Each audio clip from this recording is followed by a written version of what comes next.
नमस्कार, S news मध्ये आपलं स्वागत। सविस्तर बातम्या पाहण्यापूर्वी पाहूया ठळक घडामोडी। गोकुळ दूध संघाच्या उत्पादकांच्या खात्यावर उद्या 136 कोटी 3 लाख रुपये फरक बिल जमा होणार। गेल्या वर्षीपेक्षा यंदा 22 कोटी 37 लाख रुपये जादा फरक बिलानं उत्पादकांची दिवाळी गोड होणार।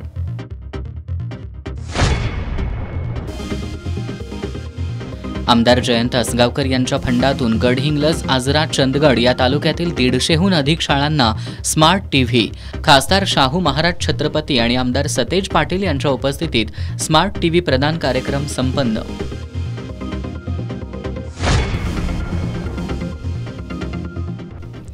पत्नीचा अमानुषपणे खून करणारा भादोलेच्या प्रशांत पाटीलला 3 ऑक्टोबरपर्यंत पोलीस कोठडी।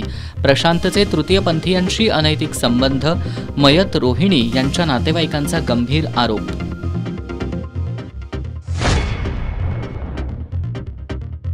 राज्याचा कृषी विभाग पूरग्रस्तांच्या मदतीला धावला। अधिकारी कर्मचारी 1 दिवसाचा पगार मुख्यमंत्री सहाय्यता निधीला देणार।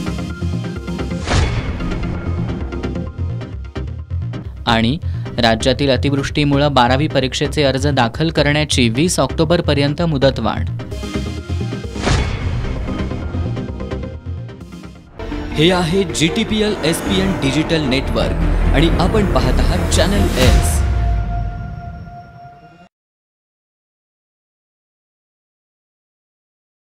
आता बातमीपत्र विस्तारानं। शारदीय नवरात्रोत्सवाचा आजचा 9वा दिवस। आज करवीर निवासिनी श्री अंबाबाई देवीची श्री महिषासुरमर्दिनी रूपात, श्री तुळजाभवानी देवीची विड्याच्या पानांमध्ये विराजमान असलेल्या रूपात, दख्खनचा राजा श्री ज्योतिबा देवाची 5 पाकळ्यांच्या कमळ पुष्पातील खडी अलंकारिक सरदारी रूपात, तर कोडोलीच्या श्री अंबाबाई देवीची श्री महिषासुरमर्दिनी रूपात पूजा बांधण्यात आली होती। नवरात्रीतली आज 8वी माळ म्हणजे अष्टमी। आज या निमित्ताने महिषासुरमर्दिनीच्या अवतारातली अंबाबाईची पूजा बांधण्यात आलेली आहे। तर याचं थोडंसं हिस्टॉरिकल रेफरन्स मी तुम्हाला देते।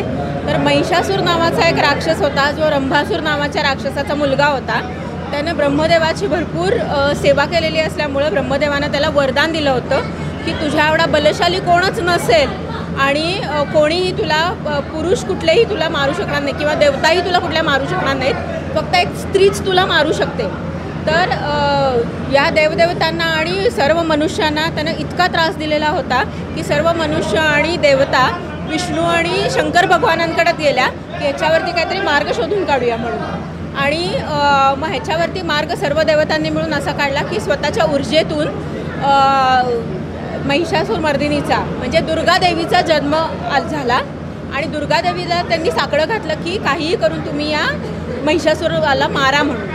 आणि सर्व देवांनी आपल्याकडची आयुध, शस्त्र ही सगळी देवीला भेट म्हणून दिली आणि सिंह नावाचं एक वाहनही तिला दिलं आणि सिंह या वाहनाच्या मदतीने 9 दिवस महिषासुराबरोबर युद्ध करून देवीने महिषासुराला मारलं। अशी या आजच्या दिवसाची आख्यायिका आहे आणि हे सगळं आपल्या आज पूजेत मांडण्याचा प्रयत्न करण्यात आलेला आहे। तर तुम्ही पूजेत हे सगळे डिटेलिंग बघताच आहात। आजच्या पूजेत माझं नाव समृद्धी चिटणीस, श्रीपूजक अंबाबाईचे श्रीपूजकांपैकी मी एक आहे। गोकुळ दूध संघाच्या वतीनं दूध उत्पादकांना दरवर्षी दिवाळीसाठी देण्यात येणारा दूध दर फरक गोकुळचे चेअरमन नवीद मुश्रीफ यांनी आज जाहीर केला।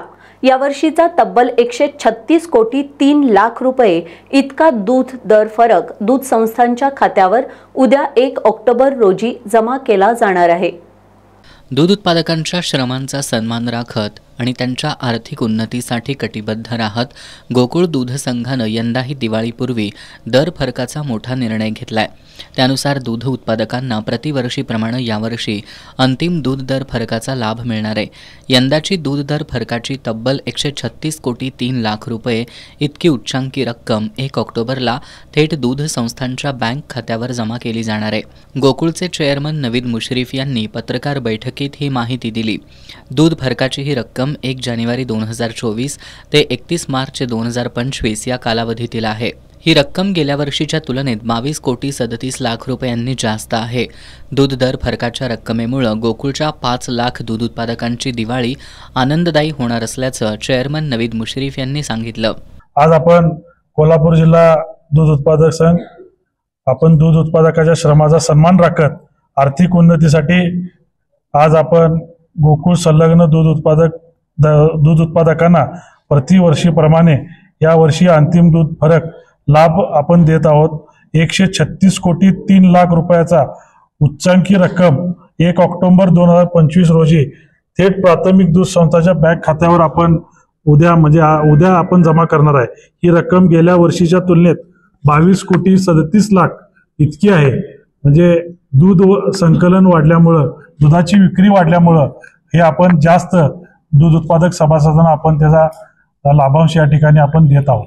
दूध उत्पादकांना म्हैशीच्या दुधासाठी सरासरी प्रति लिटर 2 रुपये 45 पैसे तर गाईच्या दुधासाठी सरासरी प्रति लिटर 1 रुपये 45 पैसे इतका फरक मिळणार आहे. गोकुळमध्ये सत्तांतर झाल्यापासून आत्तापर्यंत संघानं म्हैशीच्या दुधाला 13 रुपये तर गाईच्या दुधाला 7 रुपयांपर्यंत दरवाढ दिल्याचं चेअरमन नवीद मुश्रीफ यांनी सांगितलं. सध्या गोकुळनं प्रतिदिन 18,59,000 लिटर दूध संकलनाचा टप्पा पार केलाय. येणाऱ्या काळात गोकुळनं प्रतिदिन 25 लाख लिटर दूध संकलनाचं उद्दिष्ट ठेवल्याचं त्यांनी सांगितलं. पत्रकार परिषदेला गोकुळचे ज्येष्ठ संचालक विश्वास पाटील, बाबासाहेब चौगले, शशिकांत पाटील सुयेकर, प्रकाश पाटील, बाळासाहेब खाडे, SR पाटील, मुरलीधर जाधव, प्राध्यापक किसन चौगले, सुजित मिणचेकर, कार्यकारी संचालक योगेश गोडबोले उपस्थित होते. राज्यातील विदर्भ आणि मराठवाड्यातील शेतकऱ्यांचं अतिवृष्टीमुळे मोठ्या प्रमाणात नुकसान झालंय.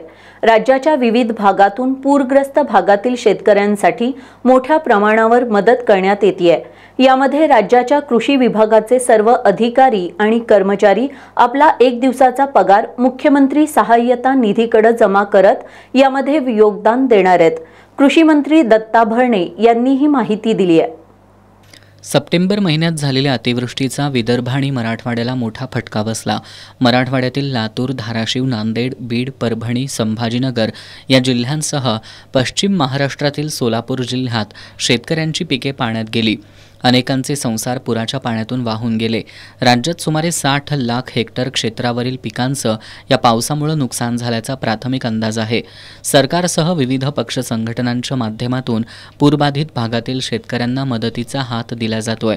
यामध्ये आता राज्याच्या कृषी विभागाचे अधिकारी, कर्मचारी सुद्धा योगदान देण्यासाठी पुढे आलेत. कृषी विभागाचे अधिकारी आणि कर्मचारी त्यांच्या 1 दिवसाच्या पगाराची 6 कोटी 15 लाख रुपये इतकी रक्कम मुख्यमंत्री सहाय्यता निधीमध्ये जमा करणार आहेत. कृषी मंत्री दत्ता भरणे यांनी ही माहिती दिली आहे. राज्यात होत असलेली अतिवृष्टी आणि त्यामुळे निर्माण झालेल्या पूर परिस्थितीमुळे 12वीच्या विद्यार्थ्यांना परीक्षा अर्ज भरण्यासाठी 20 ऑक्टोबर पर्यंत मुदतवाढ देण्यात आली आहे. शालेय शिक्षण मंत्री दादा भुसे यांच्या निर्देशानुसार महाराष्ट्र राज्य माध्यमिक आणि उच्च माध्यमिक शिक्षण मंडळाच्या वतीने हा निर्णय घेण्यात आलाय. राज्यातील मराठवाडा, नाशिक, सोलापूर, अहिल्यानगर आणि इतर ठिकाणी होत असलेल्या अतिवृष्टीमुळे पूर परिस्थिती निर्माण झाली आहे. त्यामुळे 12वीच्या विद्यार्थ्यांना परीक्षा अर्ज भरण्यासाठी अडचणी येत आहेत. आज 30 सप्टेंबर ही परीक्षा अर्ज भरण्याची शेवटची तारीख होती. त्यामुळे अनेक विद्यार्थी आणि पालकांनी उपमुख्यमंत्री एकनाथ शिंदे यांच्याशी संपर्क साधून मुदत वाढवून मिळावी अशी विनंती केली होती. त्यामुळे उपमुख्यमंत्री शिंदे यांनी शालेय शिक्षण मंत्री दादा भुसे यांना मुदतवाढ देण्याबाबत सूचना केल्या. यानुसार मंत्री भुसे यांनी महाराष्ट्र राज्य माध्यमिक आणि उच्च माध्यमिक शिक्षण मंडळाला निर्देश दिलेत. मंडळानं यावर निर्णय घेत 12वीचा परीक्षा अर्ज भरण्यासाठी 20 ऑक्टोबरपर्यंत मुदतवाढ दिली आहे. या संदर्भात शिक्षण विभागामार्फत सोमवारी सायंकाळी परिपत्रक जारी करण्यात आले. त्याचबरोबर बाह्य पद्धतीनं परीक्षा देणाऱ्या विद्यार्थ्यांसाठी सुद्धा अर्ज भरण्याची मुदत 15 ऑक्टोबरपर्यंत वाढवण्यात आली आहे. यासह नवीन परीक्षा केंद्रासाठी अर्ज स्वीकारण्याची मुदत 10 ऑक्टोबर करण्यात आली आहे. या निर्णयामुळे 12वीच्या विद्यार्थ्यांना आणि पालकांना मोठा दिलासा मिळाला आहे. शिक्षकांनी नवतंत्रज्ञानाचा अध्यापनात वापर करून विद्यार्थ्यांना स्मार्ट बनवावं असं आवाहन खासदार शाहू महाराज छत्रपती यांनी केलं. ते आमदार जयंत आसगावकर यांच्या फंडातून गडहिंग्लज, आजरा आणि चंदगड तालुक्यातील 150हून अधिक माध्यमिक शाळांना स्मार्ट टीव्ही वाटप उपक्रमाअंतर्गत महागाव इथं आयोजित कार्यक्रमात बोलत होते. या कार्यक्रमाला आमदार सतेज पाटील यांची प्रमुख उपस्थिती होती. आमदार जयंत असगावकर यांच्या फंडातून गडहिंग्लज, आजरा, चंदगड तालुक्यातील 150हून अधिक माध्यमिक शाळांना स्मार्ट टीव्हीचं वाटप करण्यात येत आहे. गडहिंग्लज तालुक्यातील महागावमध्ये या उपक्रमाअंतर्गत शाळांना टीव्हींचं वाटप करण्यात आलं. खासदार शाहू महाराज छत्रपती यांच्या अध्यक्षतेखाली झालेल्या या कार्यक्रमाला आमदार सतेज पाटील आणि आमदार जयंत असगावकर यांची प्रमुख उपस्थिती होती. यावेळी बोलताना खासदार शाहू महाराज छत्रपती यांनी शिक्षकांनी बदलत्या काळानुसार अध्यापनात तंत्रज्ञानाचा वापर करून विद्यार्थ्यांना स्मार्ट बनवावं असं आवाहन केलं. आमदार जयंत असगावकरांच्या शाळांना स्मार्ट टीव्ही उपलब्ध करून देण्याच्या कल्पकतेचं खासदार शाहू महाराज छत्रपतींनी कौतुक केलं. आमदार सतेज पाटील यांनी शिक्षक आणि शिक्षकेतर कर्मचाऱ्यांच्या प्रश्नांचा सरकारकडे पाठपुरावा करतानाच शाळांमध्ये दर्जेदार शैक्षणिक सुविधा उपलब्ध व्हाव्यात यासाठी प्रयत्न करत शिक्षक आमदार कसा असावा याचा आदर्श वस्तुपाठ घालून दिला असल्याचं सांगितलं. शिक्षक आमदारांचा फंड रस्ते गटारींसाठी न वापरता तो शैक्षणिक विकासासाठी वापरला जावा या आपल्या आग्रहातून आमदार असगावकरांनी केलेलं काम राज्यभरातील शिक्षक आमदारांसाठी आदर्शवत असल्याचं आमदार सतेज पाटील यांनी नमूद केलं. आमदार असगावकरांच्या संकल्पनेतून शाळांना दिला जाणारा स्मार्ट टीव्ही हा शिक्षक आणि विद्यार्थ्यांनाही स्मार्ट बनवणारा असल्याचं आमदार पाटील यांनी सांगितलं. आमदार जयंत असगावकर यांनी शिक्षक आमदार म्हणून आत्तापर्यंत शैक्षणिक विकासासाठी केलेल्या कामांचा आढावा घेतला. आमदार सतेज पाटील यांचं अमूल्य मार्गदर्शन मिळत असल्याचं सांगत शिक्षकांचे प्रश्न ऐकून घेत ते सोडवणं हेच माझ्या आयुष्याचं ध्येय असल्याचं त्यांनी सांगितलं. आपलं आयुष्य हे शिक्षकांसाठी समर्पित केलंय असं सांगत तुमची साथ सदैव माझ्या पाठीशी राहू दे असं आवाहनही त्यांनी यावेळी केलं. यावेळी शिवसेना ठाकरे गटाचे जिल्हाप्रमुख सुनील शिंत्रे, गोकुळच्या संचालिका Anjanatai Redekar, Sambhajirao Desai, advocate Balasaheb Chavan, doctor Yashwant Chavan, doctor Sanjay Chavan, Vidyadhar Gurbe, Abhishek Shimpi, Basavaraj Ajari, Digvijay Kurhade, MJ Patil, Somgonda Arbole, Raju Khamletti, Naushad Guddekhan यांच्यासह गडहिंग्लज, आजरा, चंदगड या तालुक्यातील संस्थाचालक, मुख्याध्यापक, शिक्षक आणि शिक्षकेतर कर्मचारी मोठ्या संख्येनं उपस्थित होते.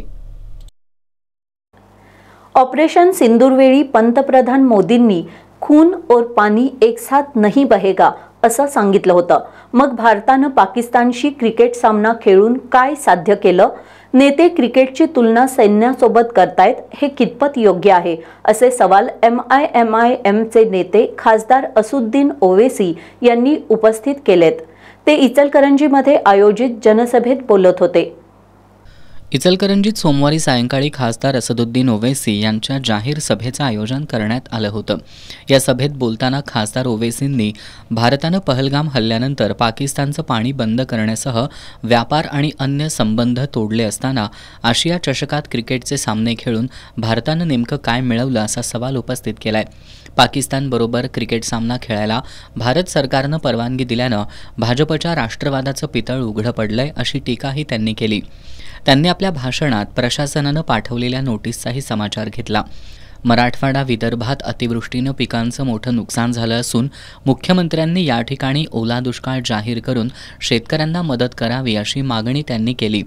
कोल्हापूर, इचलकरंजी महापालिकेसह जिल्ह्यातील काही नगरपालिकांच्या निवडणुका MIM लढवणार असल्याचंही त्यांनी सांगितलं. माजी खासदार इम्तियाज जलील यांनी ओवेसींच्या कोल्हापूर दौऱ्याला विरोध करणाऱ्या संघटनांवर टीका केली. या सभेला जिल्हाध्यक्ष इम्रान सनदी, राज्य सहसचिव शफीउल्ला काझी, फैयाज शेख, समीर बिल्डर, सैफ पठाण आदी उपस्थित होते. फुलेवाडीतील महात्मा ज्योतिराव फुले विकास सेवा सोसायटीत माजी कृषी राज्यमंत्री स्वर्गीय श्रीपतराव बोंद्रे यांच्या पुण्यस्मरणानिमित्त अभिवादन कार्यक्रमाचं आयोजन करण्यात आलं होतं. विधान परिषदेतील काँग्रेसचे गटनेते आमदार सतेज पाटील यांनी स्वर्गीय श्रीपतराव बोंद्रे यांच्या पुतळ्याला पुष्पहार अर्पण करून अभिवादन केलं. माजी राज्यमंत्री स्वर्गीय श्रीपतराव बोंद्रे यांनी आपल्या कार्यकाळात सहकार चळवळीचा मजबूत पाया रचत अनेक सहकारी संस्था उभारल्या. आज फुलेवाडीतील महात्मा ज्योतिराव फुले विकास सेवा सोसायटीत स्वर्गीय श्रीपतराव बोंद्रे यांच्या पुण्यतिथीनिमित्त आयोजित अभिवादन कार्यक्रमाला आमदार सतेज पाटील उपस्थित होते. त्यांनी स्वर्गीय श्रीपतराव बोंद्रे यांच्या पुतळ्याला पुष्पहार अर्पण करून अभिवादन केलं. आमदार सतेज पाटील यांनी संस्थेचे पदाधिकारी आणि संचालकांशी संवाद साधत संस्थेच्या पुढील वाटचालीबाबत चर्चा केली. यावेळी माजी नगरसेवक इंद्रजित बोंद्रे, राहुल माने, सोसायटीचे सभापती बळवंत लाड, उपसभापती विलास कांबळे, संचालक शिवाजीराव माने, कृष्णराव इंगवले, सदाशिव पाटील, पंडित बोंद्रे, मानसिंग पाटील, अतुल बोंद्रे, शामराव माने, राजेंद्र अपराध, ऋषिकेश बोंद्रे, नागोजीराव पाटील, राहुल जाधव कसबेकर, प्रताप इंगवले, नंदकुमार दिवसे, क्षमा बोंद्रे, रमा बोंद्रे, अनिल बोडके, संदीप इंगवले आदी मान्यवर उपस्थित होते. कोल्हापूर महानगरपालिकेच्या वतीनं फेरीवाल्यांसाठी PM स्वनिधी योजनेअंतर्गत लोककल्याण मेळावा घेण्यात आला. फेरीवाल्यांमध्ये अन्न सुरक्षेची जाणीव निर्माण करण्यासह कर्ज सुविधा आणि डिजिटल व्यवहारांसाठी मार्गदर्शन या मेळाव्यात करण्यात आलं. कोल्हापूर महानगरपालिकेच्या वतीनं PM स्वनिधी योजनेअंतर्गत लोककल्याण मेळावा आयोजित करण्यात आला होता. या अंतर्गत राजर्षी शाहू स्मारक भवनात फेरीवाल्यांसाठी अन्न सुरक्षा विषयक प्रशिक्षण घेण्यात आलं. या प्रशिक्षण कार्यक्रमात शहरातील 640 पेक्षा अधिक अन्न विषयक व्यवसाय करणारे फेरीवाले सहभागी झाले होते. PM स्वनिधी व FSSAI संबंधित मार्गदर्शनासाठी बँक प्रतिनिधी, भारत पेचे प्रतिनिधी तसंच NULM विभागाचे निवास कोळी, विजय तळेकर, रोहित सोनुले आणि समुदाय संघटक स्वाती शहा, अंजनी सौंदलगेकर, CLC व्यवस्थापक वृषाली पाटील आदी अधिकारी सहभागी झाले होते. प्रशिक्षणात FSSAI विषयक माहिती देण्यात आली. तसंच फेरीवाल्यांना सुरक्षित अन्न विक्रीसाठीच्या निकषांसह आणि मार्गदर्शन करण्यात आलं. योजनेअंतर्गत शहरी भागातील लघु उद्योजक आणि फेरीवाल्यांना आर्थिक आधार देण्यासाठी प्रशिक्षण कार्यक्रमादरम्यान काही लाभार्थ्यांना कर्ज मंजुरी पत्रांचं वितरण करण्यात आलं. कार्यक्रमाला उपायुक्त किरणकुमार धनवाडे यांनी फेरीवाल्यांनी PM स्वनिधी योजनेचा लाभ घ्यावा असं आवाहन केलं. यावेळी महापालिकेच्या सहआयुक्त स्वाती दुधाणे, जिल्हा अग्रणी बँक व्यवस्थापक मंगेश पवार, FSSAI समन्वयिका श्रीक्रांती पात्रे, शहर पथविक्रेता समिती सदस्य दिलीप पवार, किरण गवळी, शेवंता जाधव आदी मान्यवर उपस्थित होते. NGO compassion 24 Kolhapur, we care, Nisarg Ankur संस्था, इको स्वास्थ्य आणि किर्लोस्कर ऑइल इंजिन यांच्या वतीनं 4 आणि 5 ऑक्टोबर रोजी कोल्हापुरात रानभाज्या आणि सेंद्रिय उत्पादनांचं प्रदर्शन भरवण्यात येणार आहे. साईक्स एक्सटेन्शन परिसरातील श्री महालक्ष्मी सांस्कृतिक भवनात भरणाऱ्या या प्रदर्शनाचा नागरिकांनी लाभ घ्यावा असं आवाहन NGO कंपॅशन 24 आणि कोल्हापूर वी केअर या संस्थांच्या वतीनं करण्यात आलंय. सह्याद्री डोंगररांगा, कोकण आणि विशेषतः पश्चिम महाराष्ट्रातील अत्यंत दुर्गम भागात जंगलात नैसर्गिकरित्या उगवणाऱ्या आरोग्यदायी, पौष्टिक आणि औषधी अशा रानभाज्या आहेत. या सर्व रानभाज्यांची ओळख व्हावी, त्या आहारात वापरल्या जाव्यात या उद्देशानं 4 आणि 5 ऑक्टोबर रोजी NGO compassion 24 Kolhapur, we care, Nisarg Ankur संस्था, इको स्वास्थ्य आणि किर्लोस्कर ऑइल इंजिन यांच्या वतीनं कोल्हापुरातील साईक्स एक्सटेन्शन श्री महालक्ष्मी सांस्कृतिक भवन टाकाळा इथं रानभाज्या आणि सेंद्रिय उत्पादनांचं प्रदर्शन आयोजित करण्यात आलंय. सकाळी 10 ते रात्री 8 पर्यंत महोत्सव सर्वांसाठी खुला असणार आहे. मिलिंद धोंड यांनी पत्रकार परिषदेत ही माहिती दिली. या प्रदर्शनात निसर्गात अत्यंत दुर्मिळ असणाऱ्या गारंबीची 4 फुटी शेंग, टेटूची तलवारीसारखी 2 फुटी शेंग, वेल, शेरणी, चेन्नईची वेल, सोनार वेल, अमरकंद, सागरी किनाऱ्यावर आढळणारी समुद्रीय घोळ, समुद्र शिंगी अशा जवळपास 200हून अधिक रानभाज्या पाहायला मिळणार आहेत. यावेळी महिलांसाठी रानभाज्यांची पाककृती स्पर्धा घेण्यात येणार असून विजेत्यांना रोख रक्कमेची बक्षिसं देण्यात येणार आहेत. वनस्पती तज्ज्ञ डॉक्टर मधुकर बाचुळकर यांनी एकाच प्रदर्शनात 200 रानभाज्या आजपर्यंत कधीही मांडण्यात आलेल्या नाहीत, त्यामुळे हे महाराष्ट्रातलं असं पहिलं प्रदर्शन असेल असा दावा केला. प्रदर्शनाला भेट देणाऱ्या शेतकऱ्यांना रानभाज्यांची रोपंसुद्धा उपलब्ध करून देणार असल्याचं डॉक्टर बाचुळकर यांनी सांगितलं. पत्रकार परिषदेला शरद आसगेकर, डॉक्टर दिलीप माळी, पल्लवी कुलकर्णी, मंजिरी कपडेकर, मोहन माने, अभिजित पाटील, प्रदर्शनाचे प्रोजेक्ट चेअरमन सुशांत टक्कळकी, को चेअरमन अमृता वासुदेवन, कविता घाटगे, जितेंद्र शहा आदी उपस्थित होते. कोल्हापूर शहरातील छत्रपती शिवाजी पेठेतील मरगाई गल्ली मंडळाच्या वतीनं नवरात्रोत्सवानिमित्त विविध क्षेत्रात उल्लेखनीय काम केलेल्या महिलांचा पोलीस उपनिरीक्षक माधुरी सावंत यांच्या हस्ते विशेष सत्कार करण्यात आला. यावेळी मंडळाच्या पदाधिकाऱ्यांसह कार्यकर्ते उपस्थित होते. पन्हाळा तालुक्यातील सातवेमध्ये ग्रामदैवत आळोबानाथांचा जागर पारंपरिक उत्साहात पार पडला।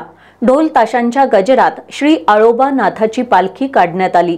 आळोबानाथ महाराज की जयच्या घोषात कळकोबानाथ, टाकोबानाथ, पाच पांडव आणि भैरवनाथ या देवस्थानांना या पालखी मिरवणुकीत भेटी देण्यात आल्या।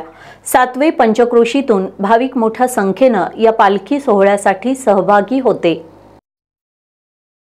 नवरात्रोत्सवाच्या 9व्या दिवशी आज इचलकरंजीतील श्री रेणुका वाळूची घागर बनवून सापाची चुंबळ करून पाणी आणत असलेल्या रूपात तर श्री अंबाबाईची सरस्वती रूपात पूजा बांधण्यात आली होती। आज नवरात्रोत्सवाच्या अष्टमी दिवशी रेणुका मंदिर इचलकरंजी येथे पतिसेवा ही पूजा बांधण्यात आलेली आहे। काल आपण झालेल्या पूजेमध्ये बघितलं की रेणुका देवीचा विवाह सोहळ्यानंतर सिद्धांचल पर्वतावर रेणुराजाने ऋचिक मुनी आणि माता सत्यवती यांना सांगितलं की माझ्या रेणुकाला आपली कन्या आहे असे समजून तिचा सांभाळ करा आणि असं सांगून त्यांनी निरोप घेतला। त्यानंतर ऋचिक मुनी आणि सत्यवती यांनी रेणुका देवीस गृहस्थाश्रम समजून सांगितला। तर गृहस्थाश्रम काय आहे तर यामध्ये रेणुकाला आपल्या पतीच्या सेवेसाठी आणि पूजेसाठी मलप्रहारी नदीतून उद्योजक आणायचं सांगितलं, म्हणजे पाणी आणायचं आणि ते रोज पतीची पाद्यपूजा वगैरे करायची। तर रेणुका देवी ही रोज सकाळी लवकर उठून नलपहारी नदीला जायची, तिथं स्नान करून तिथं वाळूची घागर बनवायची आणि सर्पाची चुंबळ करून ती पाणी आणायची। हा नित्यक्रम रेणुका देवीचा इथं चालू होता। अशा पद्धतीनं ही एका राजाची, काश्मीरच्या राजाची राजकुमारी ही राजकन्या ही आपली आज राजकुमारी ही ऋषीपत्नी झालेली आहे। इतका मोठा त्याग हा देवीला देखील करावा लागला आणि सदैव पांढरी वल्कले आणि कवड्याच्या माळा घालून तिला कायमचं वास्तव्य करावं लागलं। अशा प्रकारची ही पूजा बांधण्यात आलेली आहे। आज देवीचा जागर आहे। श्री अंबाबाई मातेची कमळ पुष्पात विराजमान पूजा बांधली आहे। कमळावरील अंबाबाई म्हणजे कोल्हापुरातील श्री महालक्ष्मी अंबाबाई मंदिरातील देवी, जी लक्ष्मी स्वरूपात कमळावर विराजमान झाली आहे। या मंदिराचा इतिहास चालुक्य राजवंशाच्या काळापासून आहे। देवीला संपत्ती, समृद्धी आणि आध्यात्मिक शक्तीचे प्रतीक मानले जाते आणि तिचे दर्शन घेणे हे एक महत्त्वाचे तीर्थक्षेत्र मानले जाते। जागराचा दिवस म्हणजे अष्टमीचा योग असल्याचे श्री अंबाबाईची कमळपुष्पात विराजमान अलंकारित पूजा बांधली आहे। श्री सद्गुरुनाथ महाराज की जय। आता जाणून घेऊयात महत्त्वाच्या घडामोडी संक्षिप्त स्वरूपात। फास्ट न्यूजचे प्रायोजक गोकुळ। आ आ आई यस ब ब बदक क क कणीदार ख ख खमंग ग ग गोकुळ अगदी घरच्यासारखं कणीदार खमंग म्हणजेच गोकुळ तूप। अमेरिकेच्या दबावामुळे 26/11 नंतर लष्करी कारवाईचा विचार बारगळला। पी चिदंबरम यांचा गौप्यस्फोट। बिहारची अंतिम SIR यादी जाहीर। 69 लाख नावं वगळली, 21 लाख नवीन नावं जोडली। राज्य सरकारचा मोठा निर्णय, अतिवृष्टीग्रस्त जिल्ह्यांना DPDCच्या निधीतून पैसे देणार। ओल्या दुष्काळाच्या सर्व सवलती लागू करू, पुढच्या आठवड्यात निर्णय। दिवाळीपूर्वी शेतकऱ्यांना मिळणार मदत, मुख्यमंत्री देवेंद्र फडणवीस यांची घोषणा। हातकणंगले तालुक्यातील भादोले इथल्या प्रशांत पाटील यानं पत्नी रोहिणीच्या डोळ्यात चटणी टाकून तिच्यावर कोयत्यानं वार करत तिला अमानुषपणे संपवलं। सोमवारी रात्री कोरेगाव भादोले मार्गावर हा प्रकार घडलाय। दरम्यान मयत रोहिणी यांच्या नातेवाईकांनी प्रशांतचे तृतीयपंथीयांशी असलेल्या अनैतिक संबंधांची माहिती पत्नी रोहिणीला मिळाल्यामुळे प्रशांतनं तिला संपवल्याचा गंभीर आरोप केलाय। आज भादोली गावात जे निर्गुण हत्या झाली, रोहिणी पाटील ही आमच्या गावातली एक मुलगी। ही हत्या कुणीही केलेली नाही, प्रशांत पाटील यांनी हत्या केलेली आहे। भादोली गावचा तो रहिवासी, आमची बहीण दिली ती भादोली गावात, त्यांनी तिची हत्या केलेली आहे आणि ही एकट्याचं काम नाही. गेले 5 ते 6 वर्ष ह्याचं करणं तृतीय पंथावर संबंध आहेत. म्हणजे थोडक्यात छक्क्यांच्यावर 5 ते 6 वर्ष संबंध आहेत. आणि सगळ्यांनी मिळून हे त्याचं निर्गुण हत्या केलेली आहे. डोळ्यात चटणी टाकून, दगड तीर घालून, कोयता हातोडा घालून त्यानं ही हत्या केलेली आहे. हे आहेत ढवळी गावचे सचिन पाटील. भादोले इथल्या रोहिणी पाटील यांचे नातेवाईक. भादोलेतील प्रशांत पाटील यानं सोमवारी रात्री पत्नी रोहिणीची अमानुषपणे हत्या करत स्वतःचा संसार उद्ध्वस्त केलाय. प्रशांतनं सोमवारी रात्री रोहिणी यांना माहेरून घेऊन येत असतानाच रस्त्यात थांबून कोरेगाव भादोले मार्गावर त्यांची अमानुषपणे हत्या केली आहे. प्रशांतनं अत्यंत निर्दयीपणे पत्नी रोहिणीला संपवलं आणि त्यानं घरी वडिलांना येऊन पत्नीचा खून केल्याचं सांगितलं. तो मध्यरात्री कोल्हापूर LCB कार्यालयात हजर झाला. पोलीस निरीक्षक प्रमोद शिंदे यांनी सहकाऱ्यांसह घटनास्थळी धाव घेत पंचनामा करून रोहिणी यांचा मृतदेह उत्तरीय तपासणीसाठी पाठवला. दरम्यान मयत रोहिणी यांच्या नातेवाईकांनी पेठवडगाव पोलीस ठाण्यासमोर जमत या प्रकाराबद्दल संताप व्यक्त केला. प्रशांतचे तृतीयपंथीयांशी अनैतिक संबंध होते. याच वादातून प्रशांतनं इतर काही लोकांच्या मदतीनं पत्नी रोहिणीचा खून केलाय असा गंभीर आरोप करत प्रशांत आणि त्याला गुन्ह्यात मदत करणाऱ्यांना फाशीची शिक्षा व्हावी अशी मागणी नातेवाईकांनी केली आहे. आणि आमची फक्त इच्छा एकच आहे, प्रशांत पाटील आणि जो कोण होतील संघ त्यासनी कठोर म्हणजे कठोर एकदम कठोर फाशी मिळायला पाहिजे. आणि जर त्याची शिक्षा नाही मिळाली तर या वडगाव पोलीस स्टेशन पुढे आम्ही 100% मोठं आंदोलन करणार. संशयित प्रशांत पाटीलला न्यायालयानं 3 ऑक्टोबरपर्यंत पोलीस कोठडी सुनावली आहे. शिरोळ तालुक्यातील उमळवाड फाट्याजवळ चरस विक्रीसाठी आलेल्या रेकॉर्डवरील गुन्हेगाराला स्थानिक गुन्हे अन्वेषण शाखेच्या पोलिसांनी रंगेहात ताब्यात घेतले. त्याच्याकडून 37 ग्रॅम चरस आणि इतर साहित्य असा एकूण 76,000चा मुद्देमाल जप्त करण्यात आलाय. शिरोळ तालुक्यातील उमळवाड इथं रेकॉर्डवरील गुन्हेगार दिलीप उर्फ दिलदार चौगुंडा कांबळे हा उमळवाड फाटा परिसरात चरस विक्री करण्यासाठी येणार असल्याची माहिती LCBच्या पथकाला मिळाली होती. माहितीच्या आधारे पोलिसांनी सापळा रचून दिलीप कांबळे याला अटक केली. यावेळी त्याची अंगझडती घेतली असता त्याच्याकडे 37 ग्रॅम चरस आणि इतर साहित्य असा एकूण 76,000चा मुद्देमाल आढळून आला. दिलीप कांबळेवर जयसिंगपूर पोलीस ठाण्यात NDPS कायद्यानुसार गुन्हा दाखल करण्यात आलाय.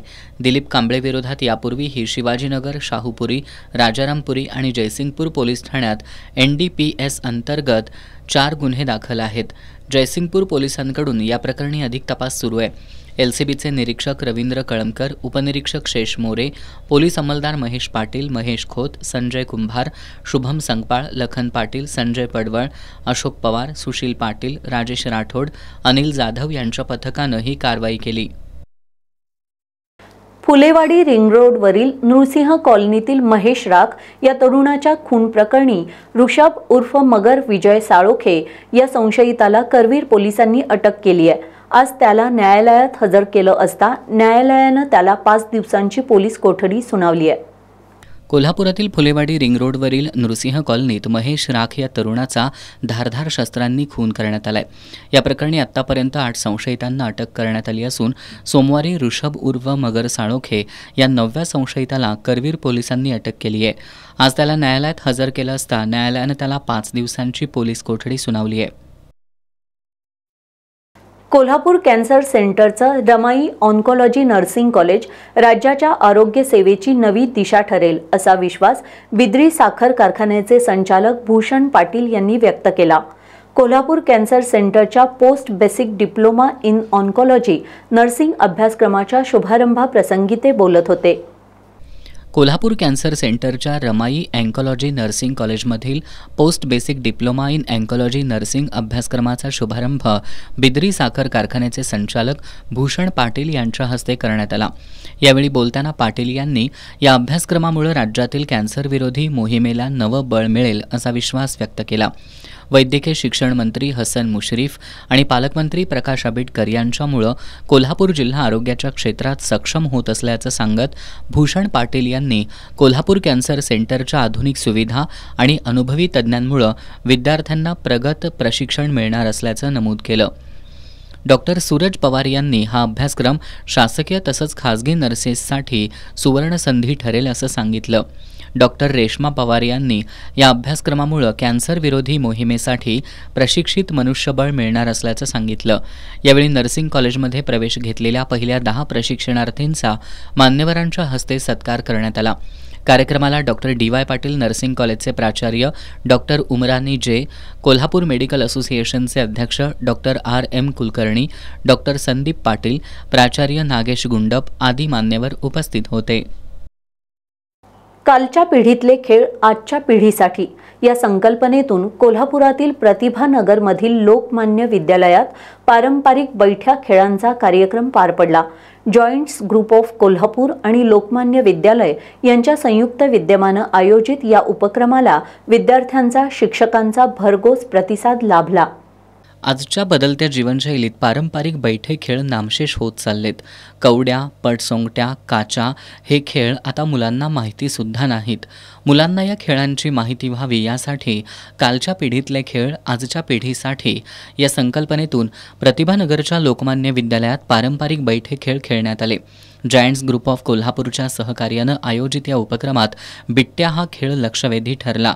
जमिनीवर बिट्ट्या मांडून हवेत फेकून आणि हातानं पकडण्याच्या या खेळामुळं एकाग्रता, नेमकेपणा, हात डोळ्यांची समन्वय क्षमता आणि दीर्घकाळ बसण्याची सवय लागते. विश्वकर्मा समाजाच्या कार्याध्यक्षा सुनेत्रा सुतार महागावकर यांनी या खेळाची प्रात्यक्षिकं दाखवली. या उपक्रमात सहभागी होऊन शिक्षण संस्थेचे सचिव जितेंद्र पाटील, मुख्याध्यापक सचिन शेवडे, शिक्षक शीतल सूर्यवंशी, अर्चना कदम, प्राजक्ता मोरे, स्नेहल मगदूम, वैशाली नागावकर, महादेवी माळी यांनी विद्यार्थ्यांसोबत पारंपरिक खेळांचा आनंद लुटला. शेवटी पुन्हा एक नजर आजच्या ठळक घडामोडींवर. गोकुळ दूध संघाच्या उत्पादकांच्या खात्यावर उद्या 136 कोटी 3 लाख रुपये फरक बिल जमा होणार. गेल्या वर्षीपेक्षा यंदा 22 कोटी 37 लाख रुपये जादा फरक बिलानं उत्पादकांची दिवाळी गोड होणार.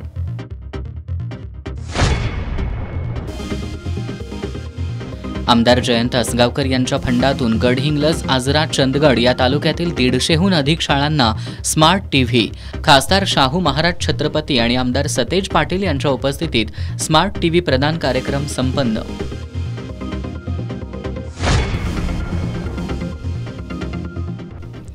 पत्नीचा अमानुषपणे खून करणारा भादोलेच्या प्रशांत पाटीलला 3 ऑक्टोबरपर्यंत पोलीस कोठडी. प्रशांतचे तृतीयपंथीयांशी अनैतिक संबंध, मयत रोहिणी यांच्या नातेवाईकांचा गंभीर आरोप.